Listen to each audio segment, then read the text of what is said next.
May group chat na kuhan. May group chat sila, ha? Meron kaming group chat na kuhan na sa team namin kay Boss Elizalde ko.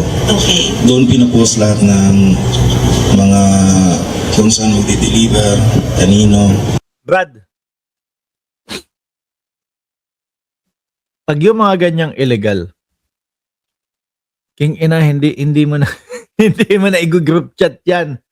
At hindi kayo lahat sasabihan kung ano laman yan. The less na yung tao kasama at nakakaalam kung ano yung mga ginagawa ninyo sa mga araw-araw, mas safe sila. No? At kalimitan dyan, wala lang. Maleta, dalhin niya mga yan. Okay na yon. Ipapaalam sa 18 tao, maghahatid, pera laman yan. Ganito yung pera. Hindi, boss. Posible pa kung sasabihin mo, meron kaming leader o isa, yun lang po yung laging nakakausap ni Salde ko. Silang dalawa nakakaalam. Kami, sama na lang po. Tapos kasama po namin yung leader para tignan kami kung bubuksan namin yung maleta o hindi. Walang tanga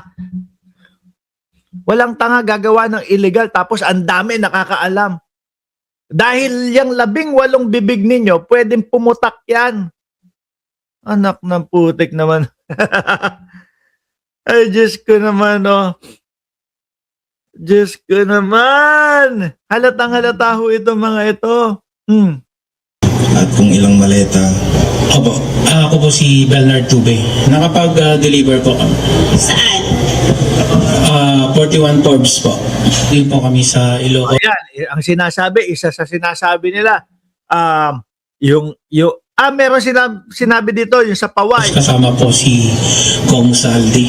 Ilang maleta po yung naigili? Kasama pa si Kong Saldi, ha? Tama ba? Pagkakarinig. Ako, kung boss ako ang gagawin ko, eto, ikaw, pinagkakatiwala ko, ikaw na sumama dyan, ha? Kaya mo na yan, no? Siguraduhin mo na hindi nila makikita kung ano ang laman ng maleta. Siguraduhin mo na tayong dalawa lang hanggang sa makarating yan, no? At least may magchuchuman, alam mo, ka-close mo. Ito, 18. Mga alipores. Baka sabi, pukinginan nyo na. Di man lang ako binigyan ng 1 milyon. Ang dami-daming pera i-deliver namin dito, I-ano ko nga, ikalat ko nga ito. Hindi ba pumasok sa ulo ni Saldi ko yun? Putek, kapag ka nalaman itong mga ito, baka magtampo, bilyon-bilyon. Tapos sweldo nila, saktuhan lang. Sweldo nila, ganun lang. Baka hindi pumayag to nang walang tagi 1 milyon. Sa itsura pa lang ho nitong mga ito, mga boss, wala naman talaga Di ba? Tatahimik yan. Kung ang sinusweldo niya, kada deliver, 1 milyon sa iyo. Total naman, bilyon-bilyon to. 18 lang naman kayo. 18 milyones. Para, alam niyo yun? Mahina yung kampo talaga nila. Daming butas. Deliver sa Forbes at saka sa Ilocos. Yung sa Ilocos po ay sa 5 maleta po. Para maklaro lang, no? Nag-deliver sila sa Ilocos. Sige. Ikaw na, attorney. Kaya mo yan. Baka madulas pa. Baka mag-ala-ano pa yan. Baka mag-ala gutesa pa yan. Okay, sa bahay mismo. Sa Paway. Sa bahay ni BBM. Oo. At saka may mga katibayan naman. No? Nasaan? Labasan. Diba? Sabi ni WhatsApp, aaksyonan ng NBI yan. Yari ang mga yan. At eto pa ho. Nadamay, dinamay. Alam niyo naman diba?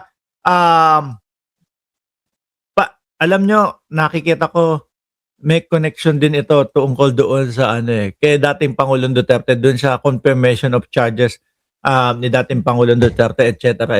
Kasi bakit ito? Kumbaga, gusto nilang mabaliwala o mawala ng tiwala kay dating Senador Antonio Trillanes. Kaya dinamay. No? Sabi dito sa post ni Antonio Trillanes, mga kababayan, I vehemently deny that I received $2 million or any amount from Saldico. Pumuputak si Antonio Trillanes Laban kay Saldico Di ba? kung ako, makaka-receive ako kay Saldico ng pera, hindi ako magsasalita. Tahimik na lang. No? Nakinabang naman ako dati dyan eh. Hindi ko rarat-ratin si Saldico. Nakinabang naman ako dati. Bahala na sila, ganito, ganyan. Di ba? Sabi dito, I vehemently deny that I received $2 million or any amount from Saldico for the ICC investigation or any purpose. Oh, di ba? This is an attempt to discredit the ongoing ICC proceedings against Duterte. Ay, wala na kayong magagawa dyan. Ang ICC straightforward. Walang arte-arte, walang awa-awa. Kung talagang kaya mo na humarap sa hearing. Walang kahit na di ba? Ray Martinez at Sunny Reyes at Adela Brasos at Mabel Quinjo at Jolena Heredia. Walang awa-awa dun. Kung ano talaga yung dapat, yun ang gagawin dun. Walang pagsulat kay Trump na sinasabi ni si Bellica, etc. Walang ganun dun. Straightforward lang. This is an attempt to discredit the ongoing ICC proceedings against Duterte. I will be filing cyber libel cases against Levy Baligod. Yun yata yung sino ba to? Yung attorney? No, kung di ako nagkakamali. Mike Defensor. Jay Sonsa. Putak na yan. Si Jay Sonsa na naman. Sama na naman si Boss Ngalbo. Suki si Boss Ngalbo.